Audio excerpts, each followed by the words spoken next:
Boa noite! O jornal Alfa News está de volta hoje, no dia 22 de setembro, um dia então muito significativo para o estado de São Paulo. Hoje é comemorado o Dia do Rio Tietê. É uma data muito importante, ainda que seja um pouco esquecida, para destacar a luta pela revitalização do rio, enfatizar a necessidade de ações contínuas para a despoluização de suas águas e a restauração de sua biodiversidade. Diante disso, nossa equipe preparou uma reportagem especialmente dedicada a esse rio, tão emblemático para o estado de São Paulo e para o Brasil. O Rio Tietê, um dos mais importantes cursos d'água de São Paulo, tem uma extensão de 1.150 quilômetros, nasce em Salesópolis e atravessa o estado de São Paulo, passando por 62 municípios. Ele guarda em suas margens uma história que remonta aos primeiros desbravadores do interior paulista. Foi navegando por ele que bandeirantes e portugueses, no período colonial, avançaram pelo sertão em busca de riquezas e novas terras. Antes conhecido como Rio Anhembi, Rio das Anhumas em Tupi-Guarani, ele passou a ser chamado Tietê, termo indígena formado por Ti, que significa rio, e Eté, que significa grande, verdadeiro ou fundo. O rio Tietê foi caminho, sustento e testemunha do nascimento do interior paulista. E hoje a cidade de Tietê carrega em seu nome e em suas águas a memória viva desse tempo. Entretanto, atualmente, o rio Tietê sofre com eutrofização. Ele recebe uma gigantesca carga de esgoto doméstico e industrial em seu trecho na cidade de São Paulo. No ano de 2024, a mancha de poluição na bacia hidrográfica do rio aumentou em 47 quilômetros, saltando para 207 quilômetros, sendo a pior desde 2012.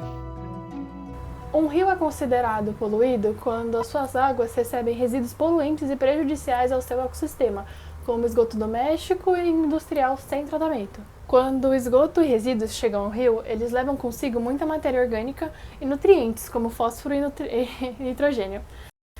Por conta disso, gera um aumento de bactérias que decompõem esse tipo de matéria, que passa a consumir ainda mais o oxigênio que está dissolvido naquela água.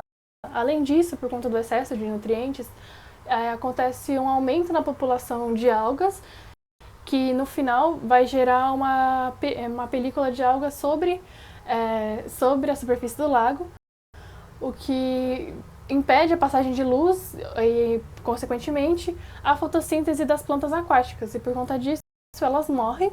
E o seu processo de decomposição, as bactérias responsáveis por esse processo passam a consumir mais oxigênio, gerando uma falta de oxigênio para os seres vivos como peixes a sobreviverem naquele local, fazendo com que ou eles morram ou fujam para outro lugar. E no final das contas, quando todo esse processo acontece, a água fica turva com mau cheiro. E no final, esse processo todo ele se chama de eutrofização, que é o que acontece com os rios que são poluídos desse modo. Dos 34 municípios da região metropolitana de São Paulo, cerca de 19 não realizam nenhum tipo de tratamento no esgoto.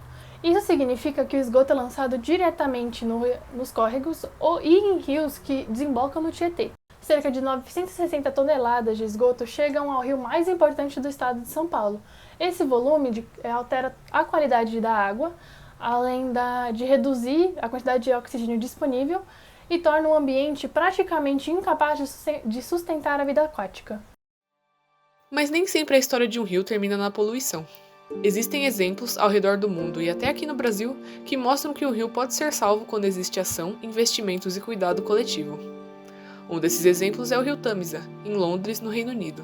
No século XIX, o Tâmisa era considerado um dos rios mais poluídos do mundo, tão contaminado que, em meados de 1858, ficou conhecido como o Grande Fedor, um período em que o cheiro vindo do rio era tão insuportável que o parlamento britânico precisou interromper suas sessões pela sua localização nas margens do rio.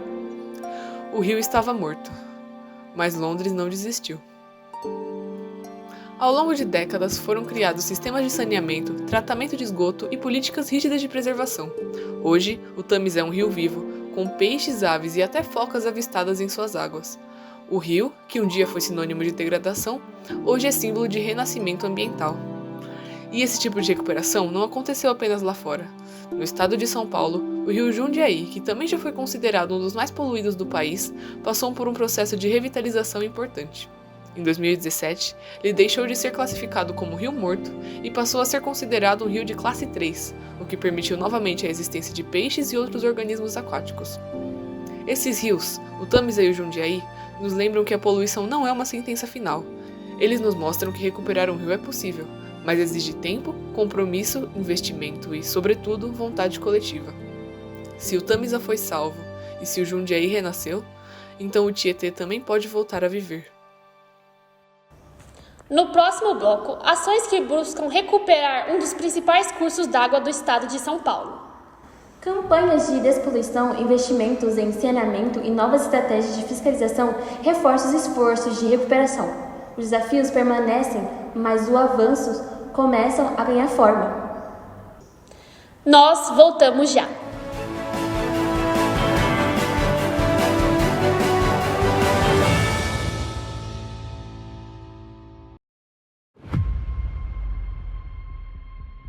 Vocês terão que me dar uma proposta de como evitar o fim do mundo por causa das mudanças climáticas.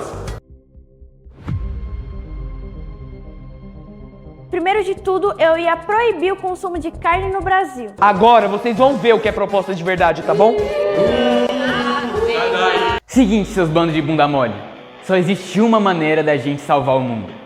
Revolução. Fontes limpas e renováveis de energia, tipo painéis solares. Só tô querendo dizer que até dava pra gente fazer alguma coisa, só que há uns 20 anos atrás.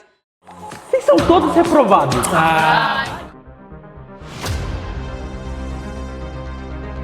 Olha a cara de sapatona, gente. Olha Ah, foda-se! Vocês querem saber? Eu me demito.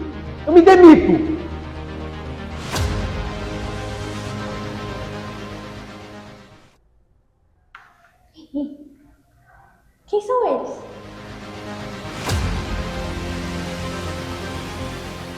Fica quieto vocês aí, eu acho que a nova professora chegando.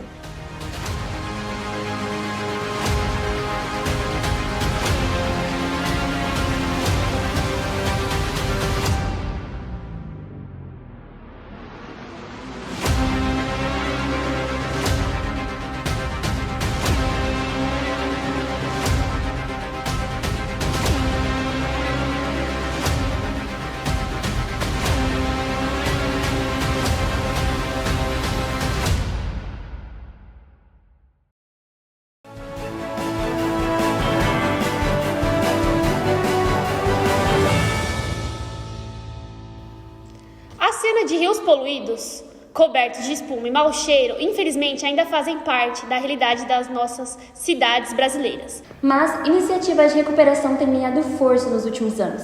Agora, novas campanhas de despoluição buscam mobilizar governos, empresas e a população para mudar esse cenário.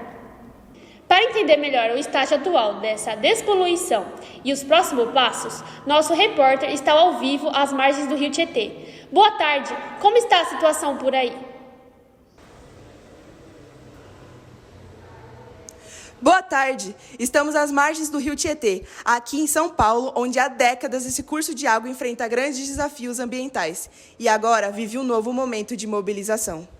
Desde 1992, o Projeto Tietê tem ampliado a coleta e o tratamento de esgoto na região metropolitana, permitindo que mais de 8,5 milhões de pessoas tenham hoje seu esgoto tratado antes de chegar ao rio.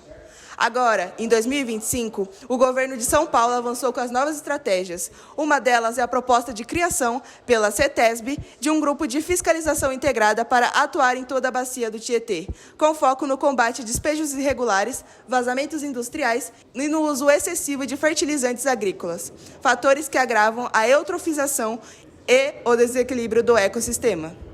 Além das ações de fiscalização, um dos avanços recentes é o programa Integra Tietê. Para explicar como ele funciona na prática, nós conversamos com uma especialista em saneamento ambiental. O Integra Tietê trabalha para aumentar o tratamento de esgoto nos municípios da região. Isso inclui construir novas estações e ampliar as redes de coleta para que o esgoto seja tratado antes de chegar ao rio. Em Guarulhos, por exemplo, 2 novas estações já estão funcionando, beneficiando cerca de 44 mil moradores e reduzindo a poluição que iria direto para o Tietê.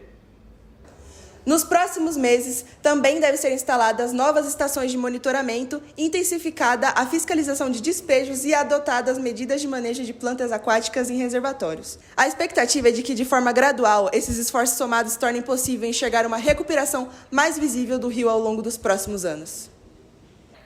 Obrigados pelas informações. Como vimos, a recuperação do Rio Tietê é um processo longo que exige planejamento, investimento e, principalmente, responsabilidade de todos os setores. E nós também fazemos parte dessa mudança. Cuidar dos rios não é apenas uma questão ambiental, é uma questão de qualidade de vida, de saúde pública e de respeito à história das cidades que cresceram às suas margens. Boa noite! Fique com a novela das 8.